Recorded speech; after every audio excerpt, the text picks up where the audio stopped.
Hi there, I'm Jason, And I'm Joseph. and this is the Infinity Cast, where we spill the tea on Marvel and pop culture. Well, Joseph, that certainly was a movie. Yeah, I feel like there's no way we would have gotten that even if nothing happened and um the movie was released on schedule, because this was like a 4-hour cut. Like that would never have been allowed. This was almost like three movies. I mean, the way they separated into parts, it was a perfect miniseries.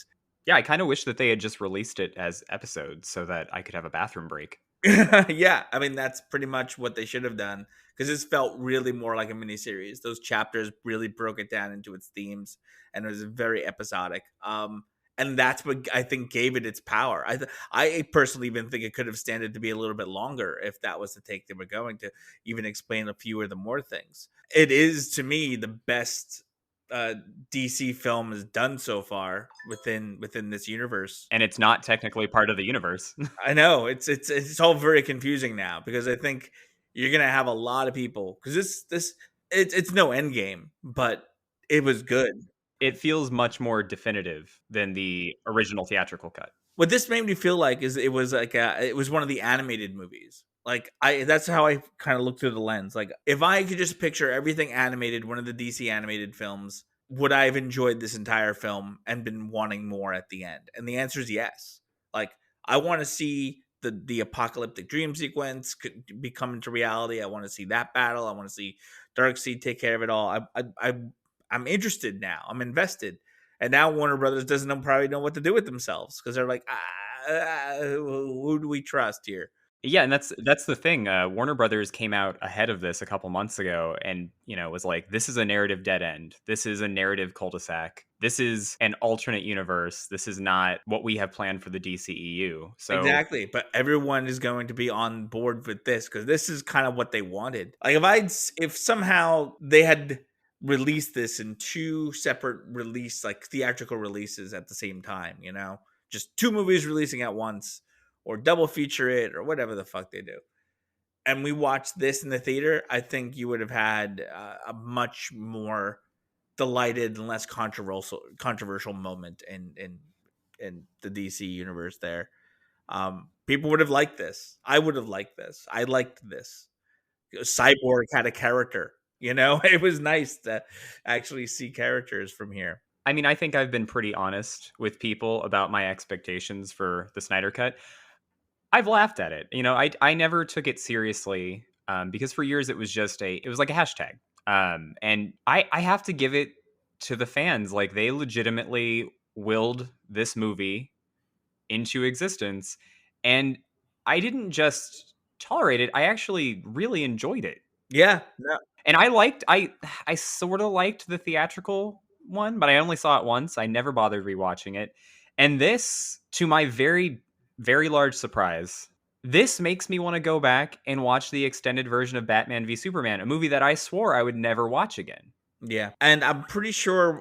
I can't believe it. I know, but that's the thing. It makes you want to go back. I'm not gonna, because I know they're bad movies, but this was good. I mean, maybe if BVS had like a 4.5 hour cut, and because Schneider apparently is really good at telling a very, very, very long story. It was quite long. Yes, and that's fine. Then he should go and start doing miniseries events, limited series on this kind of quality level, and he can tell his story for 10 hours. I mean, if you told me there was a 10-hour Watchmen cut, I would watch it. I would, because I like the 3 hour Watchmen cut that we got in the special edition. I like the added scenes. So if that's what you have to do in order to tell these stories properly, then fine. Like it's not Avengers. I didn't get filled with the same like breath of hope. But this is a different world, and in this particular way they did it, they salvaged the Snyder universe. But sadly, they have their own plans now, and everyone's gonna be.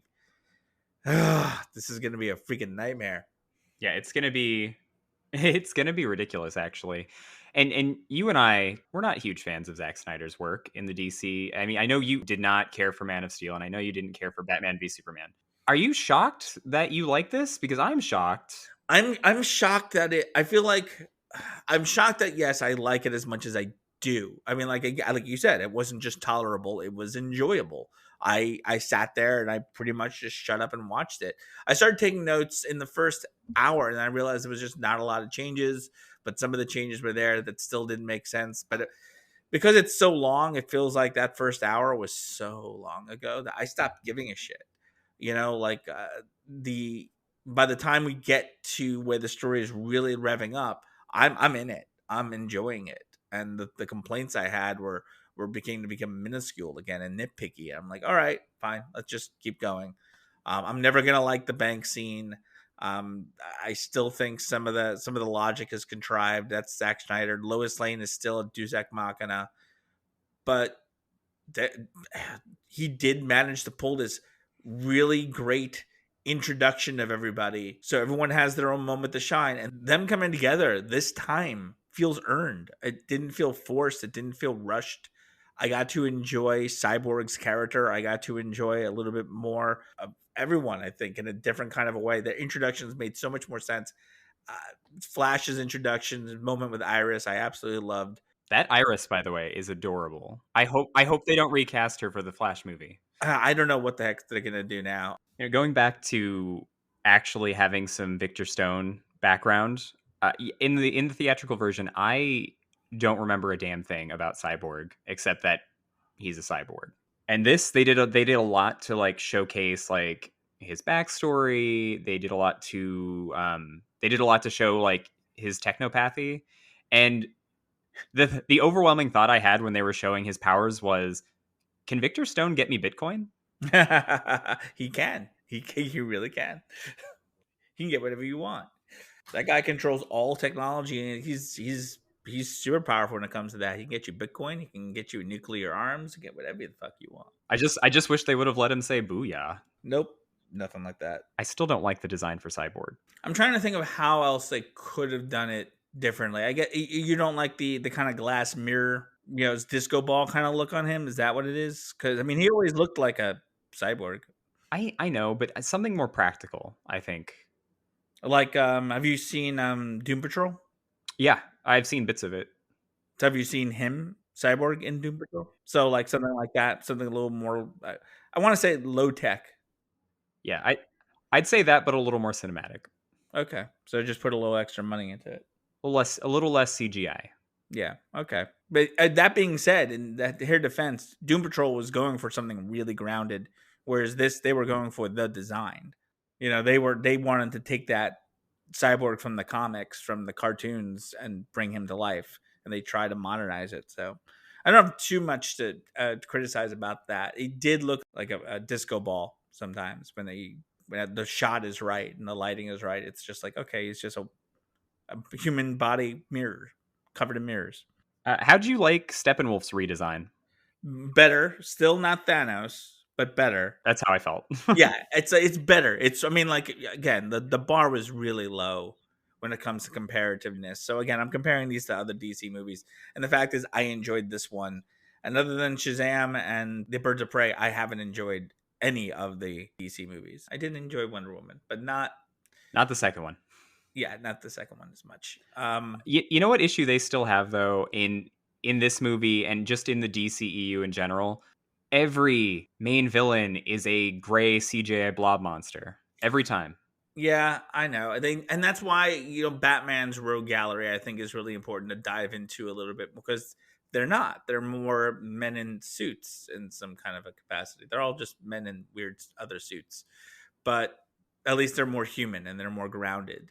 Um, I find myself wanting like a really good, like, Christopher Nolan-esque Batman villain to pop in again.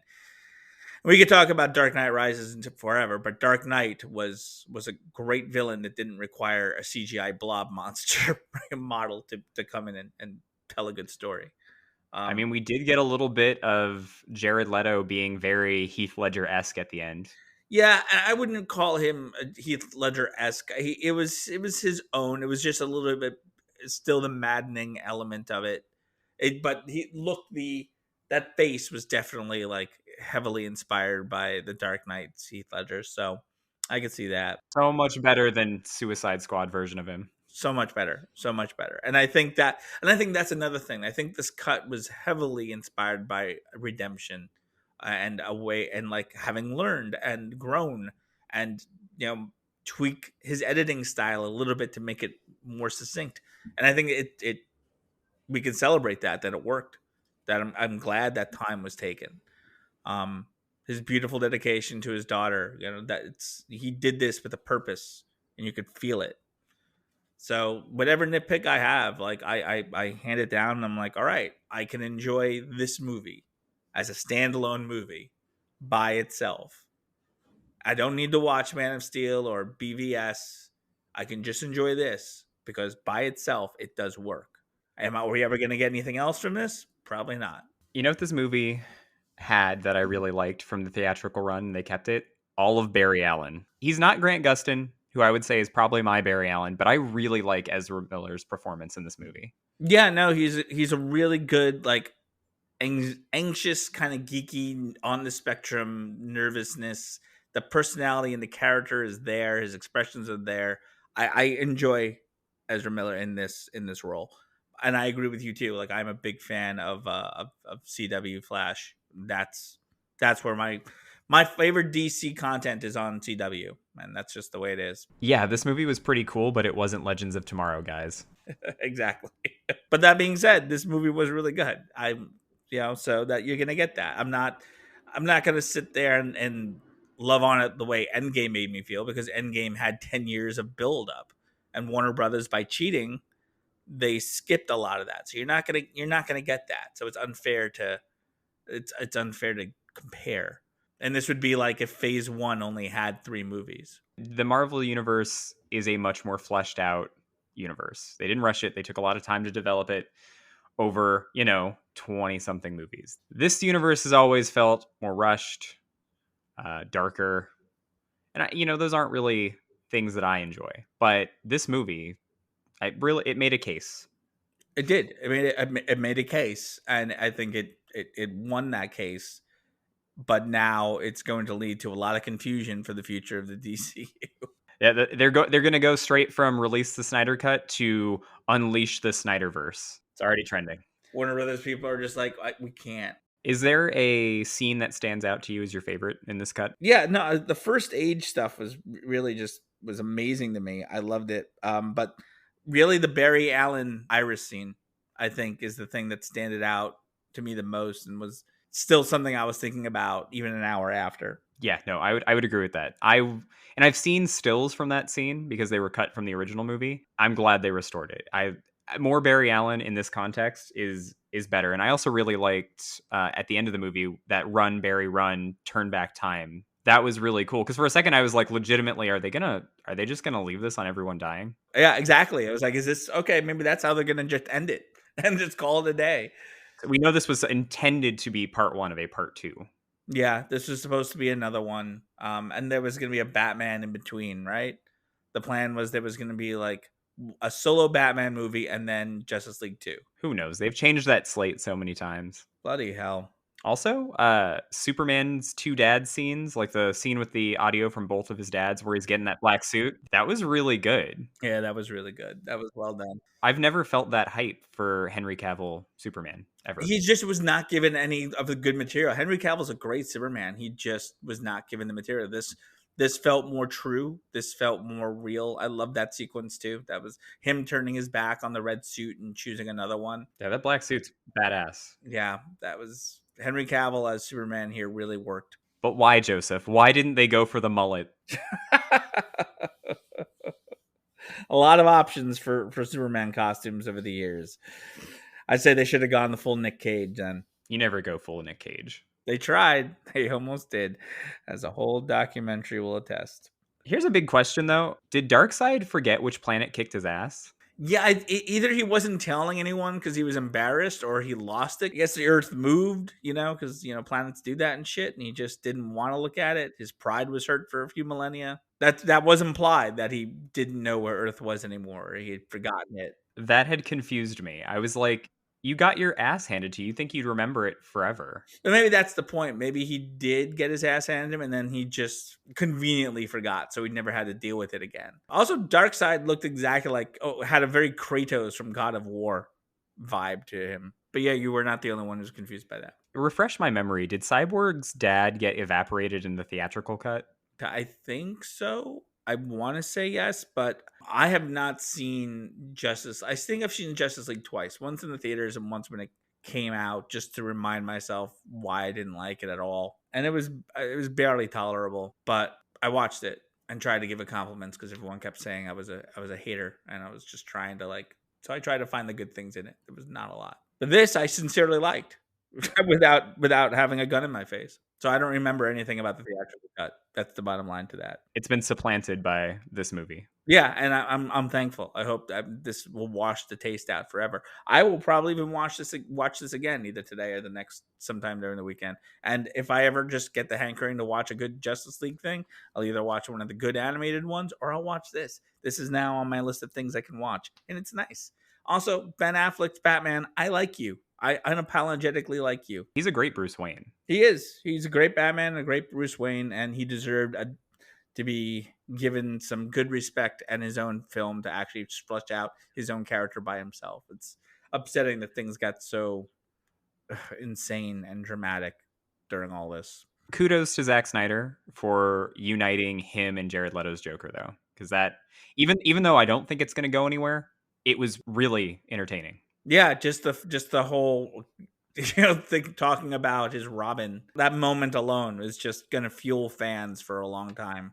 Also, post-apocalyptic Barry's armor. Yeah, that was kind of crazy. It was it was very medieval.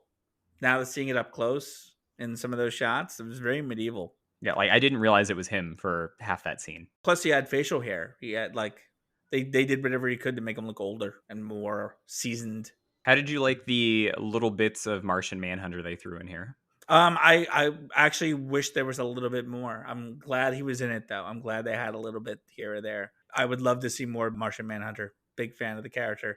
Love him in Supergirl. I legitimately thought that first scene, him coming out of Lois Lane's apartment, was going to be the only thing we got. Okay, so you're happy that we got that little extra bit at the end too. It was like, who the fuck are you? I'm here to help. Okay, sure, you're on the team, I guess. We got extra chairs. We got extra chairs. We'll take another one out. See, there's room for more. And then we gotta get some Green Lantern action happening. Is that he did have a plan, and that plan might have eventually come to a decent fruition. But like I said, I still firmly believe that even if he was director and his daughter didn't pass, creating the whole situation that forced him to leave, and the studios gave him carte blanche outside of the time, I still feel like we got a superior product now. Everything just happened the way it did. It's just unfortunate that now we want more and we see a clear path to something. We're not going to get it. Never say never, because I never thought we'd get this. True. They could decide to go a different direction, a different route again. Did you catch who got put in charge of Star Labs at the very end? I feel like I should have known him because they did a huge name drop. He was a nanotech guy. Yeah, it's Ryan Choi, the Atom, one of the Atoms. Oh, okay. He's the Atom. Okay. He's not the Atom that I'm familiar with in Legend of Tomorrow. No, although Ryan Choi's character was in Crisis on Infinite Earths. He was one of the Paragons. They figured they were name dropping something, and it just was like beyond me, and I didn't remember that name in my head. Not as familiar with DC as much as I am Marvel these days. I mean, I don't think it's ever going to go anywhere, obviously, but they were clearly setting up the Atom. They were clearly setting up the Atom. This thing was going to go somewhere. And the fact that Deathstroke was there at the end, trying to help them out. See, that would have been I guess the Matt Reeves Batman movie would have been how that happened, how he and Batman joined up again. Yeah, it's a shame. So basically this movie, assuming another miracle is not going to happen, was a beautiful reminder of the disappointment we're about to face again. There's a quote from the movie, and I think it sums up the fan base well. The story of the Defiance is well known. DC fans kind of defied expectations. They defied logic. And this movie happened. I don't know if lightning's going to strike again. I don't think that that's necessarily going to happen. But if it does, I guess I'm in. Yeah, this got me excited for the DC universe again. And that is a rare and miraculous thing. So I'll believe it if it jumps on. I will support it. I still don't like Man of Steel or BVS. Yeah, that's valid. So there you go. Guys who are always screaming that we're DC haters. Yes, we are, because the quality usually sucks. Today is a different day. So thumbs up, thumbs down? Thumbs up. I'm giving it if I gave it a number ranking, it would definitely be like a 7.58 to me. Yeah, I'm going to have to say the same thing. Thumbs up. Didn't expect it. Loved it. Yeah. I mean, it's good that we didn't have extreme expectations into it, but I think it really did sell. It sold the point and it sold the world. All right. So make sure to like, subscribe, and please tell your friends. You can follow us on Instagram and Twitter at InfinityCast, spelled Infinite A Cast. And you can email us at infinitycast@gmail.com. Until next time, I'm Jason. And I'm Joseph. And we'll see you guys next week.